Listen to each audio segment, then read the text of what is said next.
I'm Dr. Showtime, and welcome to the Doctor Knows shows. I put things together little by little, and bits to bits. And today, in our first matinee, I would like to start talking about that 80's show. Not that 80's show. Try again. Closer. The show is called That 80's Show. You all remember That 70's Show. We all remember the hilarious hijinks of characters such as Fez and Charlie Sheen, second Darren Ashton Kutcher as Michael Kelso. The show is so successful that Fox decided to produce a show a decade later and shamelessly title it That 80's Show. With the same writers and producers, That 80's Show lasted only 13 episodes due to low ratings. I have not seen the show growing up, but I always was interested in seeing it. Then I discovered a little thing called YouTube, and bada bing. I watched the episodes and I failed to see the result that caused that cancellation, although I have considered to be quite mad. So it could just be me.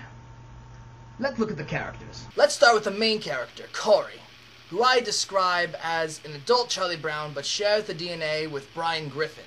I didn't realize anybody was in here. He's played by Sonny and Philly man Glenn Howerton. It seemed to have a desire to be very boring. Very strange to see Glenn Howerton playing this bland, insecure character. Seeing how he invented the dentist system. Now, the first step to any erotic conquest is to demonstrate your value. He seems to be much like Eric Foreman, Topher Grace's character on That 70's Show. He seems to be closed-minded in reality and needs him to have his girlfriend remind him of what fun is.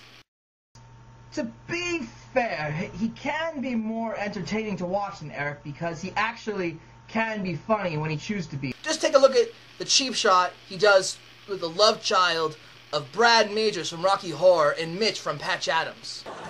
Excuse me, sir, but unlike you, my colleague here is an original thinker who chooses her wardrobe independently instead of dressing up like page 34 of the L.L. Bean catalog. Who do you think you are? Don't you remember we met at the networking seminar? Oh, no. Wait, it was racquetball. We mixed up our Rolexes. Oh! See? Compare that to Eric Foreman's humor. I don't think being nice for a whole day would kill you. And they wanted them to be cousins, apparently.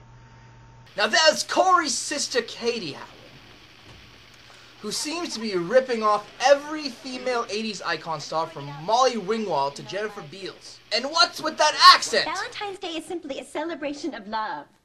And there's so much love in this kitchen, we should open the doors and share it with the neighbors.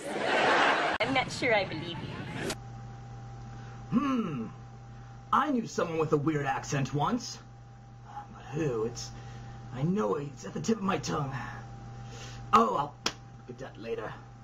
There's nothing really interesting about Katie. She's just a one-dimensional 80's character. Most of the women from That 70's Show had an interesting character, and I don't see any sign of her making an impact. So now that we have the father, R.T. Howard... This guy is awesome. I even like him more than Red Foreman. No, hear me out. Think about it. He's like if Al Bundy was a successful businessman, this is what his personality would be like. His misery is based on his salary, so of course he'd be cool with his family. RT is the perfect embodiment of a rich Al. So now there's Tuesday, Wednesday Addams' punk cousin. She's mean and she's a poser. You'll be more fun than closer. She has a thing for gozer. Watch your anatomy. Her hair is really spiky. A chance with her's unlikely. You'll think she's kinda dykey. She'll steal your battery. But I can't help it. She's like a forbidden fruit, with a porcupine eating from the top. But I like most of these characters and the That 70's Show's counterpart. With Tuesday's character, it's natural for her to be moody around people she hasn't known all of her life. So that was That 80's Show. And how does it hold up as a series? Pretty good, actually. And yes, sometimes the subplots can get all over the place, and I know there's some other characters I haven't reviewed yet, but I'll tell you what, if people really like this review, I will do a part 2 of that 80s show for sure. I'm Dr. Showtime of the Doctor Knows shows, knowing it little by little and bit by bit.